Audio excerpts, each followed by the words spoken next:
माझी आई मला नेहमी म्हणते, पुरणपोळी म्हणजे प्रत्येक पदार्थाची शान असते. अगदीच देवाचा नैवेद्यही पुरणाशिवाय पूर्ण होत नाही. राधे राधे. आज नवीन घराची पूजा होती म्हणून वहिनीसाहेबांनी मस्त रांगोळी काढली होती. रांगोळी नाही, मेहंदी खूप उत्तम काढतात आमच्या वहिनीसाहेब.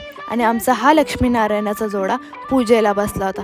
तर तुम्ही विचार करत असाल दुसरा कुठे, तर दुसराही पूजेला इथं बसला होता. त्यानंतर आम्ही मस्त भोजन केलं, कारण आजचा स्पेशल मेनू होता पुरणपोळी. पुरणपोळीचं ताट म्हणजे खरंच एक सुख असतं. त्यानंतर आता माझं असं झालं आहे, एका साईडला राहतो मामा तर एका साईडला राहतो दादा. म्हणून मी शिडीने तिकडं चालले होते, तर आमच्या मुली सगळ्या घाबरल्या होत्या, कारण तिथे एक कुत्रं होतं, त्याचा खूप मोठा दरार आहे ह्या ठिकाणी. त्यानंतर मी मामींना भेटले आणि मी निघाले होते मामाला भेटायला. तर मामा एका घरामध्ये नव्हता, तर दुसऱ्या घरामध्ये गेले, तर मावशी भेटली. मस्त आम्ही सगळे झोपलो, कारण मी झोपायलाच गेले होते तिकडे. त्यानंतर मी परत दादाकडे निघाले होते. तर पुढचा